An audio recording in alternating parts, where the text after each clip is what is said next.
Good day and welcome to the last episode of Did You Know Season 4. What a journey, Dr. Ray. Whoa, I enjoyed it with you. Where we Honestly.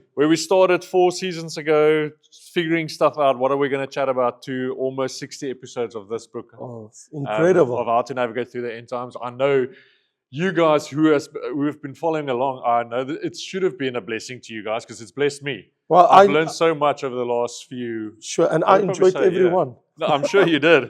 Explaining everything to us is your gift. So we're on the last episode, so I'm going to just give it over to Dr. Ray and say everything you have left about the New Jerusalem and the new heavens and everything you got to tell us about. But before we do that, I wanted to show you, if you got this book, How to Navigate Through the End Times, you can still get it. Sure. You can still get it online. You can get it wherever in the world on Amazon.com. But at the end of the book, we have some schematic representations. So you got your 8 dispensations at the end that we've been following along. First episode, we spoke about progressive revelation is what I'm looking for. Yes. Because when we look at the dispensations, we're looking at the Bible written in a progressive revelation. Sure. We got the 8 covenants in the back here.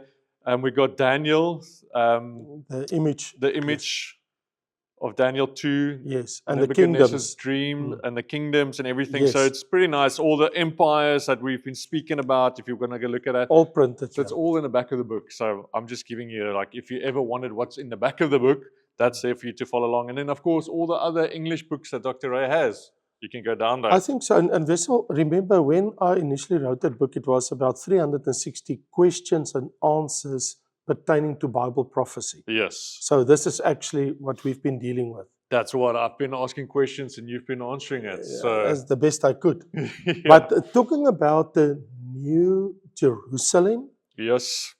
there's a very surprising passage in the book of Hebrew that many people overlook it. Because normally, if I ask you, speak to me or show to me, explain to me the New Jerusalem, you would automatically normally go to like Revelation 21, 22. Yeah. Yeah, because that's a new heaven, new earth, and a new Jerusalem coming from the celestial city coming from heaven. Yeah. Right. But surprisingly, in the book of Hebrew, I mentioned it once, but I want to emphasize this point. We read about where the writer says, but you have come to Mount Zion. There's an heavenly Zion and there's an earthly Zion. Yes. And to the city of the living God, the heavenly Jerusalem. Now, speaking about the heavenly Jerusalem, it has many names. The Holy Jerusalem, the bride of Christ. So in the Bible, the New Jerusalem has different names. In Revelation 21, 22, you will read, it's called the bride of Christ, meaning me and you and everybody that lived in the church age since Jesus died and rose from the dead. Yeah. For the church age and the martyrs and everybody, we will live in that city. So that total city is actually called the bride of Christ. Okay. All believers. So if you're live saying in the it. bride of Christ, so The that means all. Bible literally used the name. So not Old Testament saints. But also, Old Testament saints, especially Israel, being the wife of Yahweh. Okay. And it belongs to them too, because the 12 gates has got the names of the 12 tribes. Okay. So they're also there. So you'll have Old Testament saints, the church era believers, those who died in the 7-year tribulation, everybody living in the New Jerusalem. Right. So very, very interesting. In this text that I'm actually referring to, it says, the heavenly Jerusalem. But now listen carefully what it says. To an innumerable company of angels. So you can't count them. Yes. So there's a lot of angels living in the heavenly Jerusalem. Okay. Sea of it. It's not only human beings. Yeah. Innumerable company of angels. Called also this place the General Assembly. Yeah. It speaks of a place of great joy Yeah. where everybody come together. It's like a big church. Right? And church of the firstborn, which is the New Testament church in Christ, which are registered in heaven. Okay, so everybody whose name's in the book of life. Yes. So me and you, we are already registered in heaven. Yes. And so the church will be there in the New Jerusalem to God, the judge of all. So Father God is also there Okay. Also living in the New in Jerusalem. the New Jerusalem. So his throne is in the New Jerusalem. Absolutely, because Revelation 21 explicitly says the throne of God is in the, and I saw it, says John. He even said, I saw the throne there. So we can go to the throne Absolutely. and we can see God sitting on it. Whoa, we get to that now. Okay. I'm not done here yet. Of all, and then to the spirits of just men made perfect. Okay. Who are they? That is the Old The Old Testament Testament saints. saints. Yes, because we have the New Testament saints, Church of the Firstborn, and the Old Testament saints. And to Jesus, the mediator of the new covenant. Yes. So in the New Jerusalem, Jesus also living in there. he's also there. So what is amazing is when we read about what he see in, because he calls the New Jerusalem, he says, I will show you the bride, the Lamb's wife.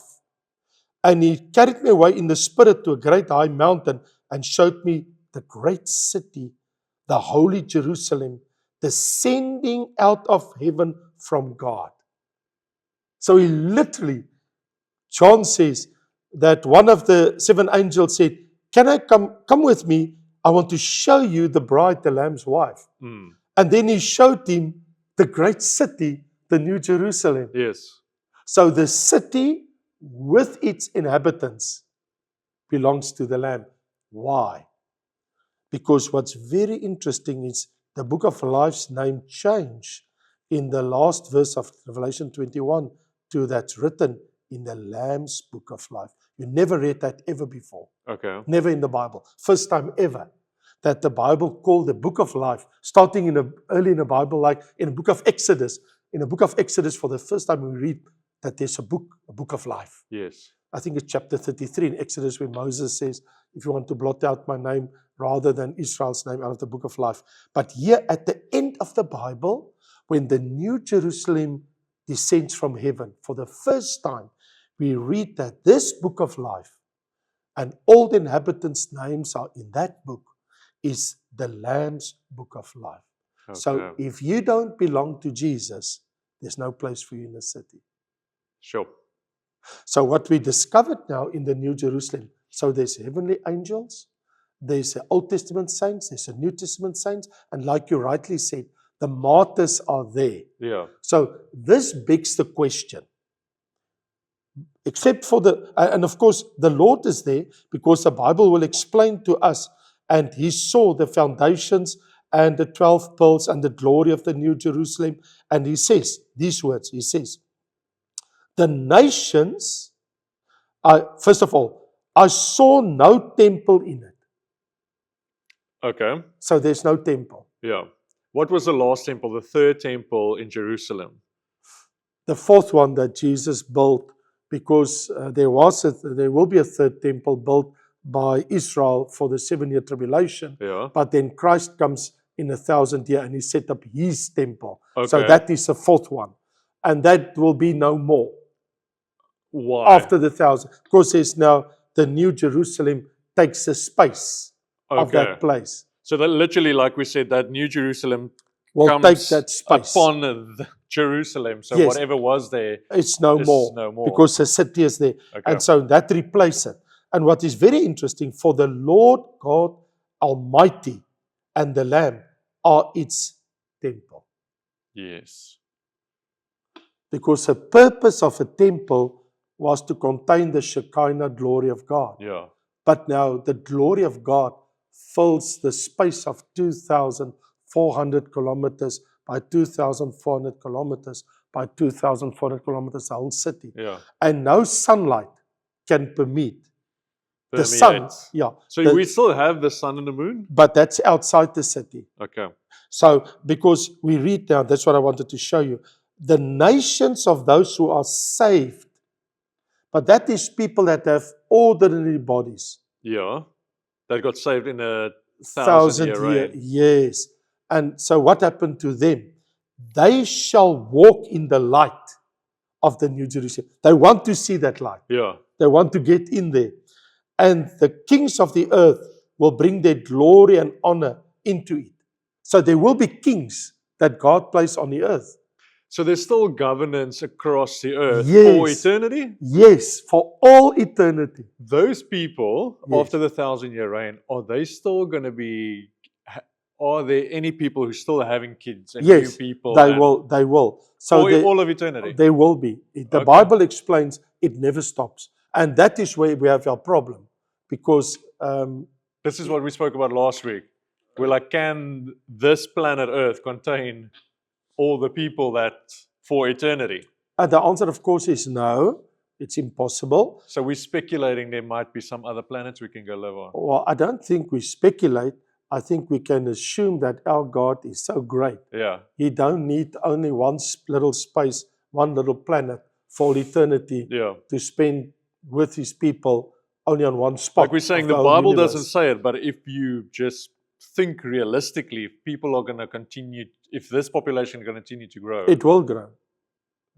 and God is so amazing, Sure. and He has the whole universe. Yes, and there's no devil, there's no sin. Yeah. And why wouldn't he do that? I mean, he's God. Yeah.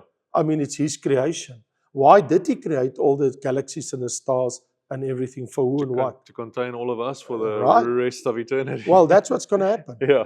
And then it says, but there shall by no means enter anything that defiles or causes abomination or a lie, but only those whose names are written in the book of life of the Lamb. So here's my question, the one that since the days of my youth I've been wondering, and that is, will I be able to see the face of Father God in the New Jerusalem? Mm.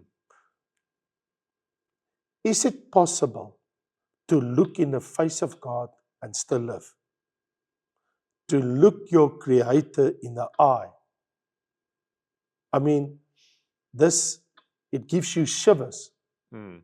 Just the thought that I will stand in front of Him, the one that's called love, Yeah. and look in His face, Sure.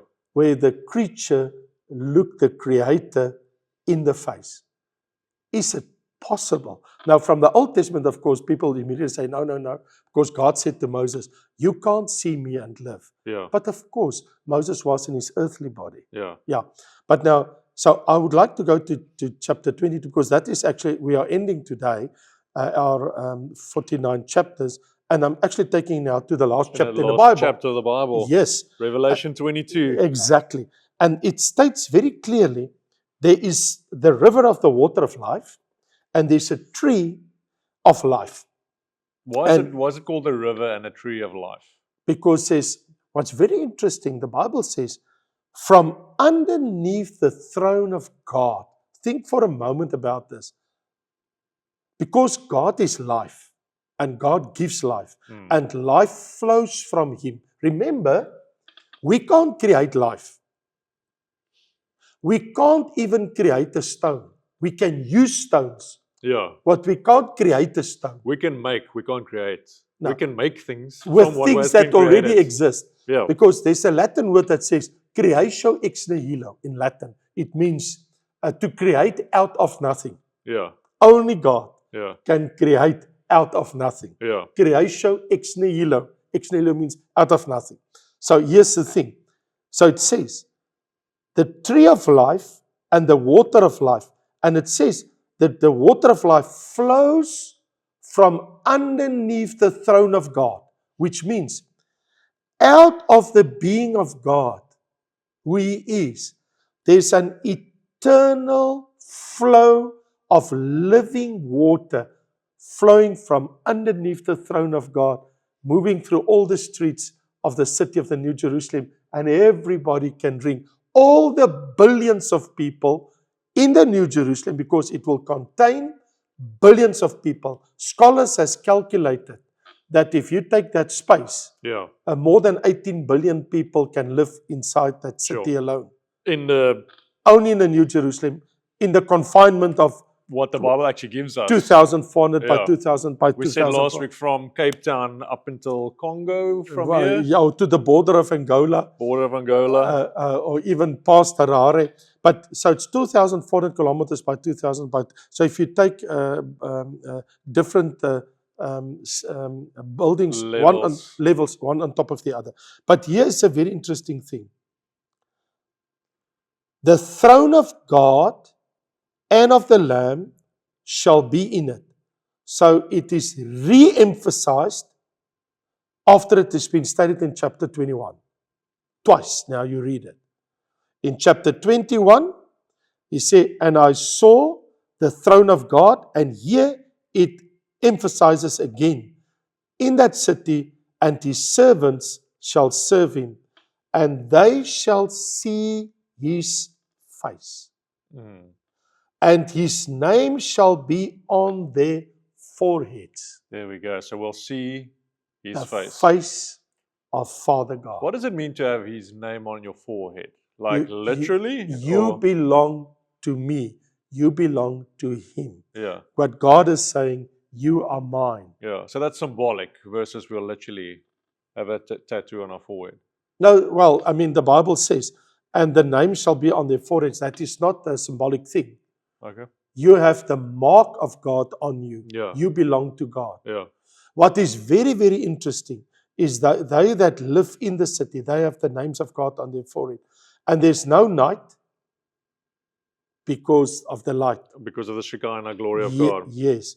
And they need no lamp nor light or the sun, for the Lord give them light, and they shall reign forever and ever. Okay. This is what I want to ask because we just spoke about.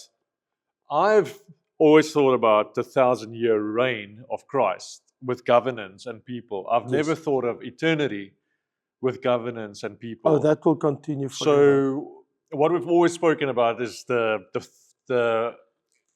bema seat of Christ, where you Right. receive rewards. That's not Exactly. just for the 1,000 years, is it? No, because it actually says, and they shall be kings and reign with him for all eternity. And they shall reign forever and ever. So the 1,000-year reign is a 1,000-year reign for those that Christ choose to reign with him. But he has made us kings and priests, because the book of Revelation in chapter 1 verse 5 starts with this. This is how the book starts. Jesus Christ, the faithful witness, the firstborn from the dead, and the ruler over the kings of the earth. We get here back to the kings of the earth. Mm-hmm. So in the beginning, chapter 1, ruler of the kings of the earth. Okay. Here we read of the kings of the earth. Now keep on that. Him who loved us and washed us from our sins in his own blood, and has made us kings and priests to his God and Father, and dominion forever and ever. So it's a different kings in Revelation 1 versus kings in Revelation 22. So here is the thing. He has made, there's kings that will be on earth during the 1,000-year reign, but there will be kings in all eternity also. Yeah. And then there's kings that have resurrected bodies, Yes. glorified bodies. Now, when the Bible says he has made us kings and priests, it means we will reign forever, because it is again emphasized in chapter 5, where they sing, worthy is the Lamb, because you have redeemed us to God by your blood out of every tribe, tongue, and nation, and have made us kings and priests to our God, and we shall reign on the earth.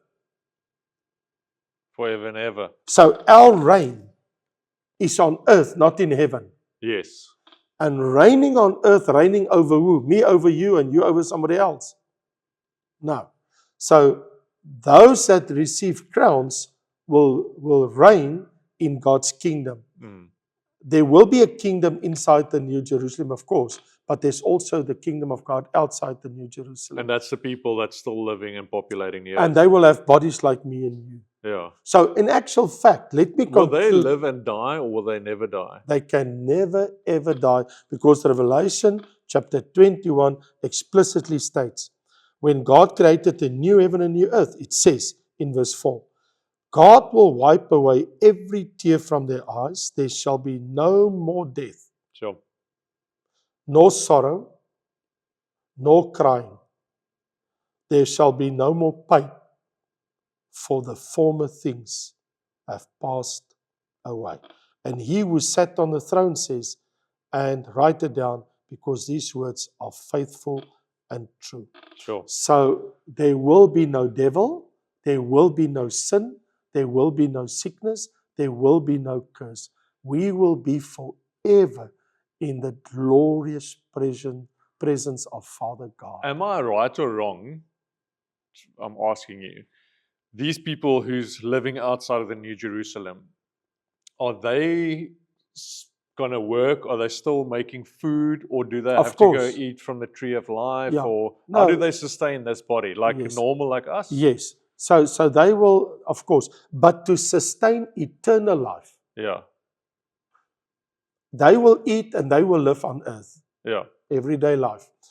But to live for all eternity, they have to come on a regular basis to the city of God, in the presence of God, to see His face, to worship Him, to bring Him glory, to bring their glory and their honor to Him, and to eat of the tree of life and its leaves. Because Revelation 22 says, they shall eat for the healing of the nations the leaves of the tree. So it's not for those that live in a city. Yeah. The nations that are outside, then the healing of the nations, they must eat of the leaves of the tree. With their mortal bodies. Yes. So they not only eat the fruit of the tree, they also eat the leaves. So this will take me to there should still be normal, because with a heavenly body, we can probably, like Jesus, walk through walls and probably travel. I'm thinking of, The speed of light. I'm in Cape Town, I want to go to New York. Those people have normal bodies. Yeah, So, they can't. well, we still have normal infrastructure, like we got some trains, we got some airplanes. Well, this remains to be seen what God, because remember the Bible says, I will make everything new. Yeah. Now, what we don't know, there's chariots in heaven. Mm-hmm. You know that. Yeah. You're aware of that. Yes. Okay? Elijah saw and Elisha, when the chariots of fire come Yeah. with the fire, or the horses of fire, and they saw the chariots. Mm. And Elijah went live up to heaven. In heaven, there's chariots, Yeah. chariots of fire with wheels. So maybe that will be the transport that angels or whoever will bring the people of the earth to come and visit the New Jerusalem. Yeah. That can be one mode of travel, because that really exists in heaven. Yeah. No, I get So it. we would think, will they fly? Well, maybe angels with chariots will bring people, when it's their turn to come and visit the Yeah. holy city. We can only dream and imagine, but it's probably going to be so much simpler. I think that brings us to 1 Corinthians chapter 2 that says, what the eye have not seen, the ear have not heard. I think last time you mentioned it. Yeah. And in the heart of man have not come to the fore, God prepared for those that love Him. Now we can only imagine now these things. Yeah. But what we don't know, and I would like to sustain with this verse, it says actually in Revelation 21, behold, I make all things new, because the things of old have passed away. Yeah.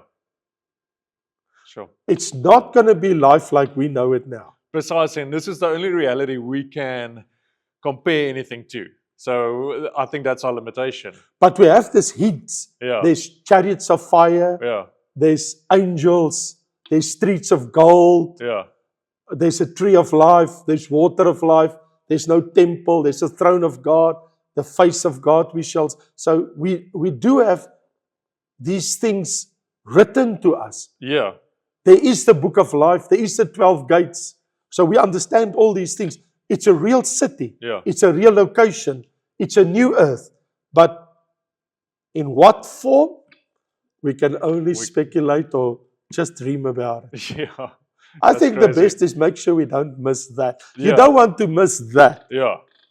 Well, that is, and I think that's how we conclude this book, because we've been speaking about the end times, but we actually took it from Genesis 1 all the way to Revelation 22.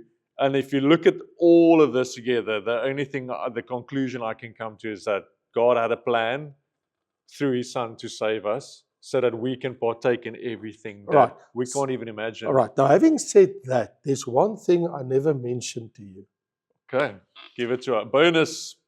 about episode. the New Jerusalem. There's Yes. one thing I didn't discuss with you. I think it's very important, just because of what you've just said. You triggered me to say it. The New Jerusalem, above all, has the total governance of God written all over it. Like, for instance, in Revelation 21 and 22, you will read, the New Jerusalem has 12 gates, 12 angels at the 12 gates, 12 book of life at the 12 gates, Yeah. the names of 12 tribes of Israel, 12 foundation stones, the names of the 12 apostles of the Lamb, the height of the wall 12 times 12, 12 precious stones, 12 pearls, and 12 times fruit in a year of the book of life. So why 12? And around the earth, we have the zodiac, 12 signs of the solar system. What it actually means, this place belongs to Father God. And here, He reigns perfectly. Because 12 in the Bible indicates government. God reigns in this perfect place. Yeah. Everything is under His governance. Absolutely. The 12 indicates using control over everything. Of 12. everything. Yeah. It's amazing. It's all ascribed to this beautiful city. It's got the number 12 stamped all over it. Sure. And even the celestial heavens above the city in a circle Yeah. has the 12 solar signs Yeah. of heaven, the zodiac, which means God created the zodiac, God created this city, and God is reigning in this perfect governance, in a perfect new world, new earth, new city. Sure. It's Amen. amazing place to be. Amen. Any last words for the people? Thank as we you finish for off? joining with us, and I hope you enjoyed it. And like Wessel, my son-in-law, many times said, please share it. Share it with somebody else. I mean, we are on your way to the celestial city. And thank you for allowing me and Wessel to walk through all these videos, and you sitting down and listening to us part of the way with us onward to the celestial city. And if I don't see you here, I'm looking forward one day to see you in the New Jerusalem. There we go.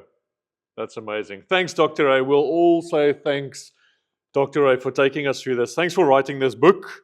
And thanks for also then chatting through this. Sure. Hopefully it gives us all better understanding. It definitely Yeah. did. And this is not the end, people, because we've got many more years in front of us Sure. and some great programs that we're going to work on.